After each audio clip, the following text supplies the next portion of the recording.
बिस्मिल्लाहिर्रहमानिर्रहीम। अस्सलाम वालेकुम student, I hope everyone is fine. आज का हमारा लेक्चर है फ़ाइल की different types functional point of view के लिहाज से। तो सबसे पहले हम अपने प्रीवियस लेक्चर का एक ख़ुलासा कर लेते हैं, फिर हम बढ़ते हैं अपने आज के लेक्चर की तरफ। तो स्टूडेंट, जो हमने प्रीवियस लेक्चर में टॉपिक कवर किए हम उनका एक शॉर्ट सा ओवरव्यू करते हैं।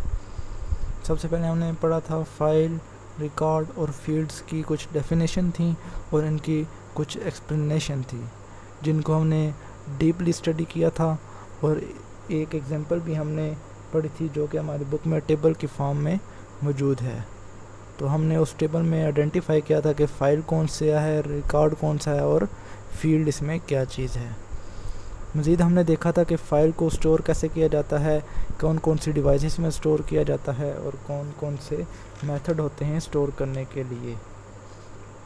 तो नेक्स्ट हमने देखा था कि फ़ाइल की टाइप्स देखी थी यूजेज पॉइंट ऑफ व्यू के लिहाज से, जिनमें हमने देखा था मास्टर फ़ाइल, ट्रांजैक्शन फ़ाइल और बैकअप फ़ाइल। इनमें हर एक के अपने मेथड हैं क्रिएट करने के और इनके अपने अपने फंक्शन से कैसे अपडेट करते हैं और कैसे डिलीट करते हैं, और हर एक का अपना यूजेज पॉइंट ऑफ व्यू है। तो स्टूडेंट, अगर आपको कोई भी इशू हो तो आप हमारी पहले वाली वीडियो को दोबारा से देख सकते हैं ताकि आपकी लर्निंग इम्प्रूव हो सके। तो अब हम चलते हैं आज के लेक्चर की तरफ। तो स्टूडेंट, आज का हमारा टॉपिक है फंक्शनल पॉइंट ऑफ व्यू के लिहाज से फ़ाइल की कौन कौन सी डिफरेंट टाइप्स हैं।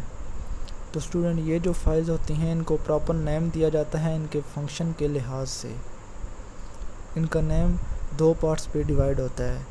फर्स्ट पोर्शन में इनका नेम होता है जो कि आप एक्सेस करने के लिए इस्तेमाल करते हैं, और सेकंड पोर्शन में इनकी एक्सटेंशन होती है, और ये दोनों पार्ट्स आपस में डॉट की सूरत में सेपरेट होते हैं। ये जो एक्सटेंशन होती है ये आपकी ये चीज़ इंडिकेट कर रही होती है कि कौन से सॉफ्टवेयर को इस्तेमाल करके आपकी फ़ाइल क्रिएट की गई है। फंक्शनल पॉइंट ऑफ व्यू के लिहाज से आपके पास फ़ाइल की दो टाइप्स होती हैं, एक है प्रोग्राम फ़ाइल और दूसरी है डेटा फ़ाइल। इन दोनों को हम इंडिविजुअली देखते हैं। तो सबसे पहले है प्रोग्राम फ़ाइल। प्रोग्राम फ़ाइल की डेफिनेशन ये है कि type of file that contain the software instruction is called program file. वो फाइल जो कि इंस्ट्रक्शन कंटेन कर रही होती है आपके सॉफ्टवेयर के रिलेटेड, उसको हम बोलेंगे प्रोग्राम फाइल, और ये डायरेक्टली कंप्यूटर में एग्जीक्यूट होती है। इसकी जो एक्सटेंशन होती है वो .com या .exe होती है। इसके बाद नेक्स्ट है हमारे पास data file. The type of file that contain data is called data file. वो फाइल जो सिंपल आपका डेटा कंटेन कर रही होगी उसको हम बोलेंगे डेटा फाइल। ये फ़ाइल आप किसी भी सॉफ्टवेयर को इस्तेमाल करके बना सकते हैं। सॉफ्टवेयर कौन सा चूज़ करना है ये आप अपने रिक्वायरमेंट की बेसिस पे सिलेक्ट कर सकते हैं।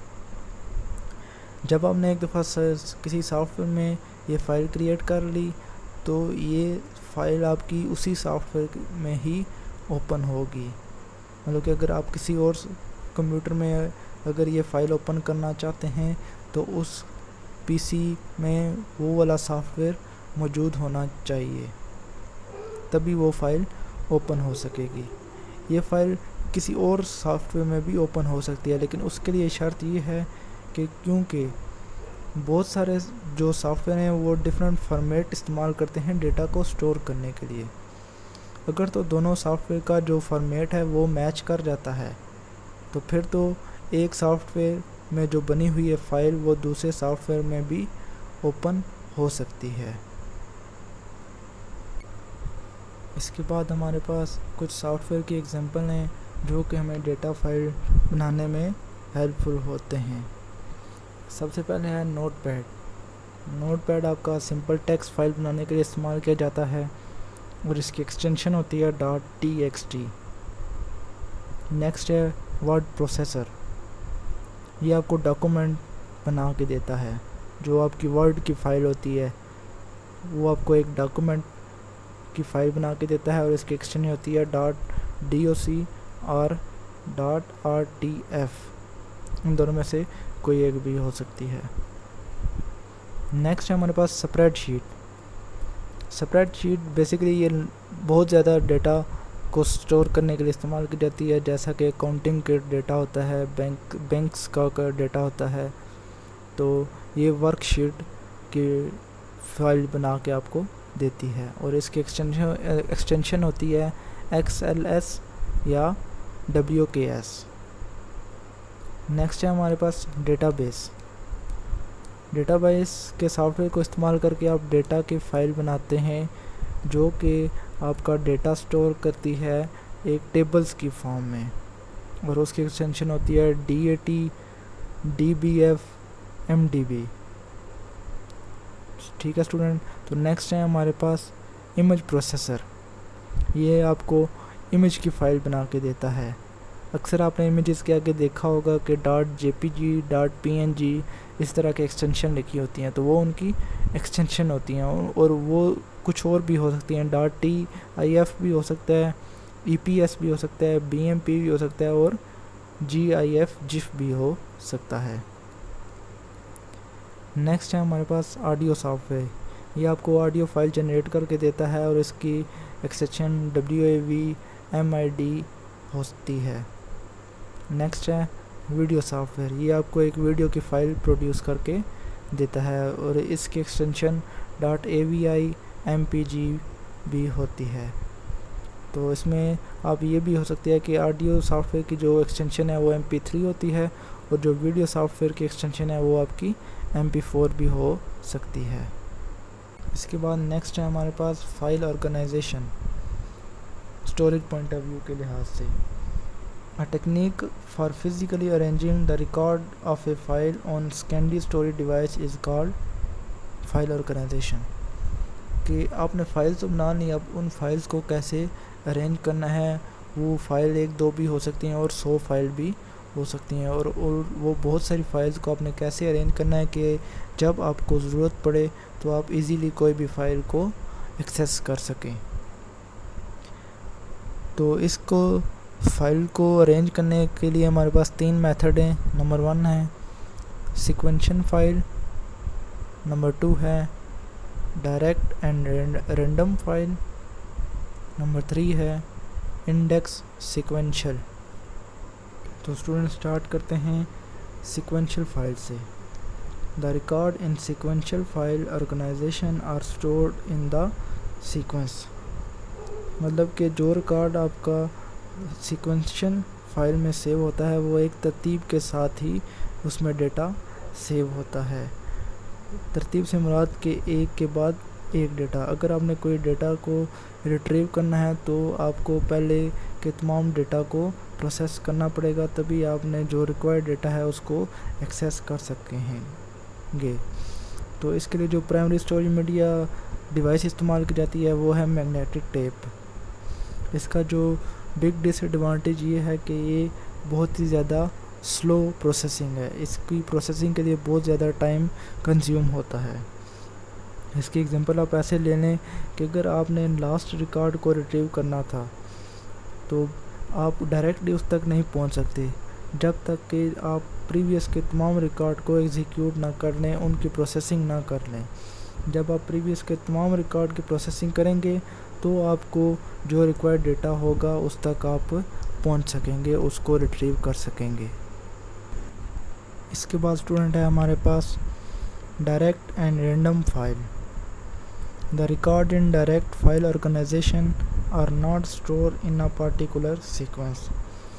मतलब कि एक सीक्वेंस में आपका डेटा सेव नहीं होता जैसे कि प्रीवियसली एक सीक्वेंस में डेटा सेव था।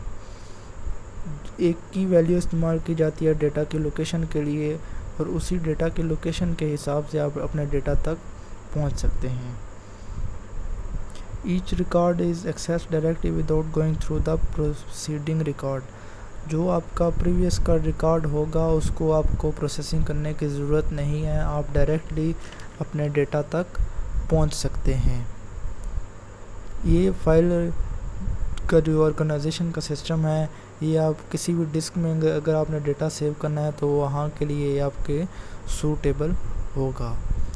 ये जो फाइल ऑर्गेनाइजेशन अभी हम पढ़ रहे हैं, डायरेक्ट एंड रैंडम फाइल, ये आपकी फास्टर है जो हमने प्रीवियस पढ़ी सीक्वेंशियल फाइल से, क्योंकि इसमें हमने कोई एक्स्ट्रा प्रोसेसिंग नहीं करनी, हम डायरेक्टली अपने रिक्वायर्ड डेटा तक पहुंच सकते हैं, उसको एक्सेस कर सकते हैं। लेकिन इसमें भी मसला आता है सिनोनिम का, मतलब कि सिमिलैरिटी का, कि अगर सेम जो की वैल्यू हम यूज़ कर रहे थे लोकेशन के लिए, अगर की वैल्यू सेम किसी मुख्तलिफ डेटा के लिए इस्तेमाल कर दी गई तो फिर हमें कौन सा डेटा रिट्रीव करके प्रोवाइड करेगा सिस्टम। तो वहाँ पे सिनोनिम का एक ड्रॉबैक है। इसके बाद नेक्स्ट है हमारे पास index sequential files. In index sequential file organization record are store in ascending or descending order, मतलब कि इसमें जो आपका रिकॉर्ड होता है वो असेंडिंग या डिसेंडिंग ऑर्डर में सेव होता है, और ये जो आपका ऑर्डर होता है ये बेस कर रहा होता है की वैल्यू पे। इसमें हम जो इंडेक्स इस्तेमाल करते हैं वो हम इस्तेमाल कर रहे होते हैं कि जो डेटा की लोकेशन को एक्सेस करने के लिए हम इंडेक्स का इस्तेमाल कर रहे होते हैं। बेसिकली जो आपका इंडेक्स फाइल ऑर्गेनाइजेशन है वो आपके फाइल के इंडेक्स को मेंटेन कर रहा होता है, और इंडेक्स आपका मज़ीद लोकेट कर रहा होता है आपके डेटा की लोकेशन को, कि किस लोकेशन पे आपका डेटा पड़ा हुआ है। जब आप कोई डेटा अपडेट या एडिट वगैरह करते हैं या डिलीट करते हैं तो जो आपके इंडेक्स की वैल्यू है वो भी अपडेट हो जाती है। ये मेथड जो आपका इंडेक्स सीक्वेंशियल फाइल का मेथड है, इसके लिए आपको स्टोरेज बहुत ज़्यादा चाहिए होती है, मीडिया की स्टोरेज आपको चाहिए होती है, क्योंकि इसमें इंडेक्स का इस्तेमाल होता है। और नेक्स्ट बात ये कि ये जो मेथड है ये आपका स्लोअर होता है डायरेक्ट या रैंडम एक्सेस फाइल के मेथड से, क्योंकि इसमें भी इंडेक्स की सर्चिंग होती है जो कि एक्स्ट्रा हो जाती है।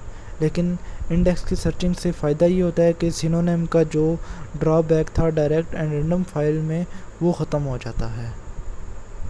तो स्टूडेंट ये था हमारा आज का lecture. I hope you have understand all these concepts. इंशाल्लाह नेक्स्ट लेक्चर में मिलते हैं। टेक केयर एंड अल्लाह हाफिज़।